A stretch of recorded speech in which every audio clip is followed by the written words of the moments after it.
I'm Jay, I'm a psychotherapist, and I work offering people one-to-one sessions, helping them to overcome trauma or any sort of emotional distress problems using sort of multiple techniques. So I've got the psychotherapy, but I also work offering sort of body-based treatments and treating sort of the whole body to help someone to overcome whatever problems they're experiencing. What started your journey in helping others? Yeah, it's a good question. I think I've always had a fascination with understanding people. It's just something that I've always, I think, felt from quite a young age.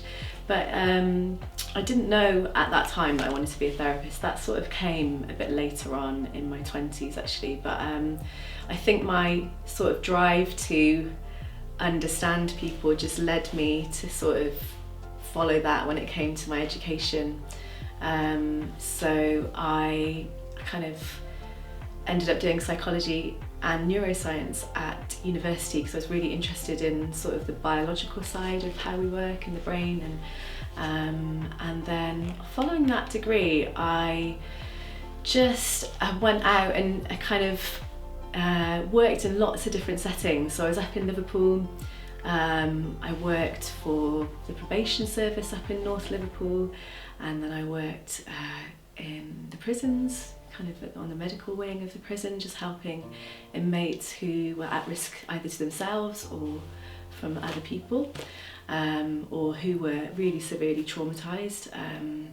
And then I kind of moved into wondering whether maybe I wanted to work with children. So I ended up working in lots of different education settings, as a special support assistant in a school for children with sort of communication problems.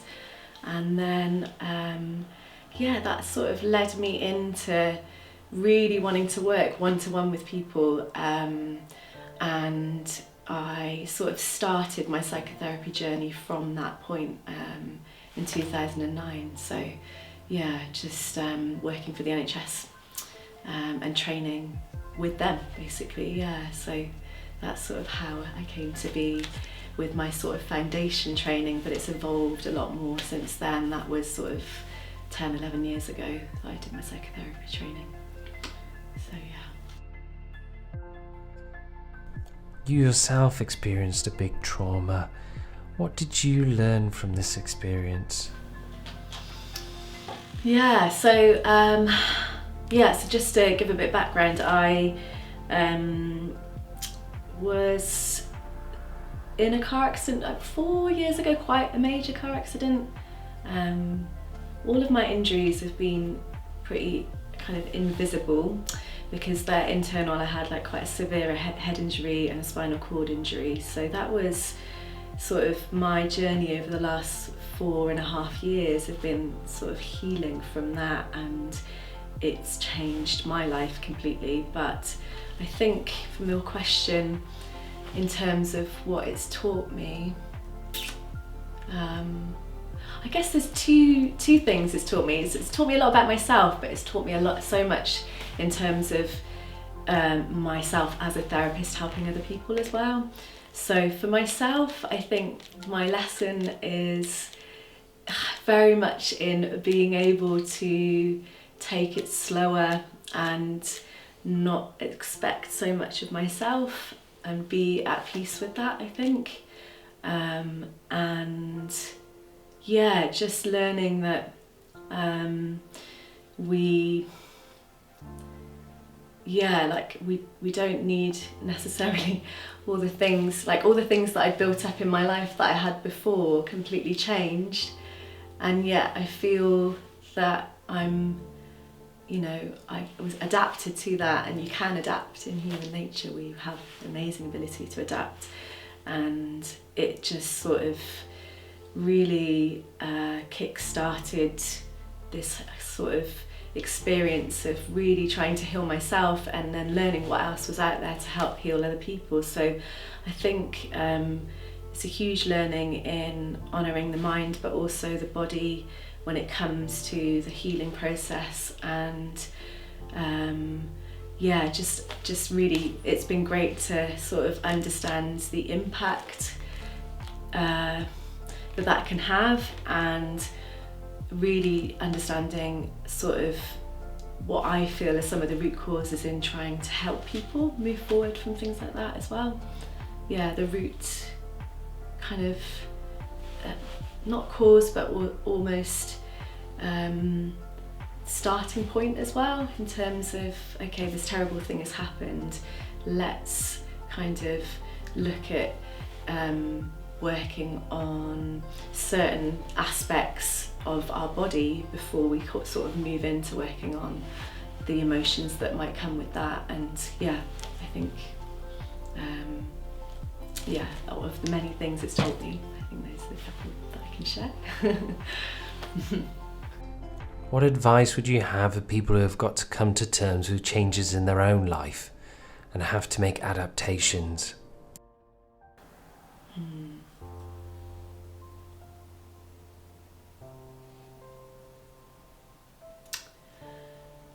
I think it's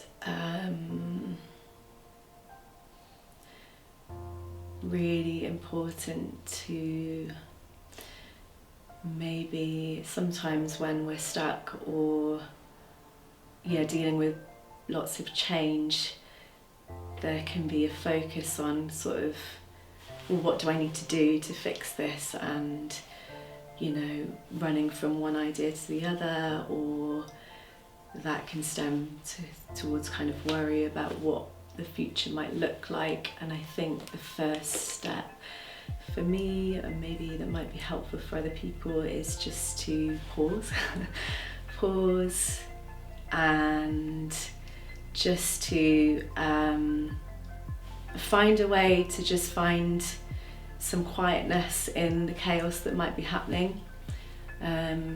Take that step if it means out of the house, into nature, something along those lines, just because I do believe that we have innate ability to know the answers for the things and the challenges that we face, and it's just being able to find that stillness for that answer to arise, I guess. Yeah, it's probably like the very first step, I'd say. You talk a lot about balancing the mind, the body and the spirit. Why is it important to incorporate all these aspects? Yeah, I think that actually, I talk about that coming from post-car accident, but I think I was already experiencing and sort of exploring that before. So I completed my psychotherapy training back in 2012-13, and I then went on and did my yoga teacher training in 2016 in India. And that was fascinating because the teacher that I trained with, his yoga classes were like therapy sessions. And so it was amazing to experience that you can sort of shift your whole sort of mind state, energy levels, emotions even, just by moving the body. And I think that was where I started to explore or want to incorporate that aspect into my work, that almost, sitting in a chair in psychotherapy was part of what we needed to do, but also moving away in a body in a certain way can be helpful. And the spirit aspect, I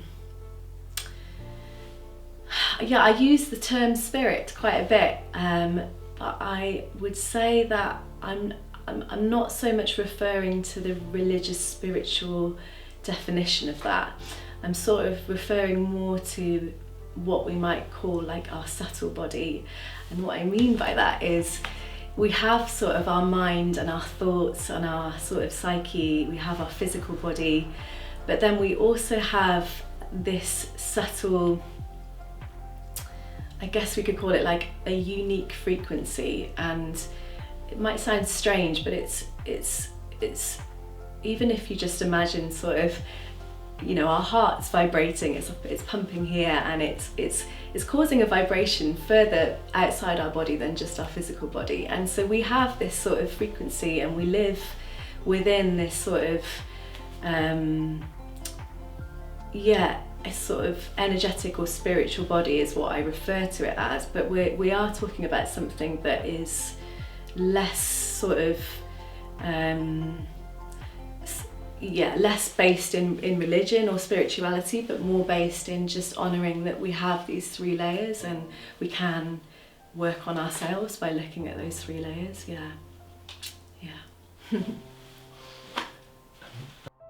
Lots of people struggle with meaning in life. What can we as therapists do to help? It's a good question. Meaning of life. So, people who are struggling with that. I guess for me, I think there's something around finding a way to feel whole or complete somehow, because there's some in life in general there's a tendency to feel disconnected, whether that's from people or from nature or doing the things that we believe in. There's a quote by Freya Stark, a British writer and explorer, and it's there can be no happiness if the things that we believe in are different to the things that we do. And I think there's definitely, it's really important to listen to that, our inner voice or whatever it is that's telling us that, we're feeling good doing something or we're not, and how to change that. And and I guess when it comes to I think I've said mainly what I wanted to say on that finding wholeness and connection and doing the things that we believe in. Who do you have as a role model to look up to in life? I think there are multiple, actually. I'm not sure that there is just one. And a lot of them are around my teaching, so my, in terms of my psychotherapy teaching, even my A-level teacher was wonderful. And then kind of, I feel like there have been very key teachers and mentors along the way. So these are, authors and therapists of books that I've read, people that I've received treatment from that I kind of really look up to in terms of how they understand and treat people, or my yoga teacher in India, many really, How could people find out more about what you do and get in contact? So my website is jptherapies.co.uk. I'm the alternative trauma psychotherapist working in Gloucestershire. I also offer treatments online for the treatments that can work online, but mainly it's in person. You can get in touch with me via my website.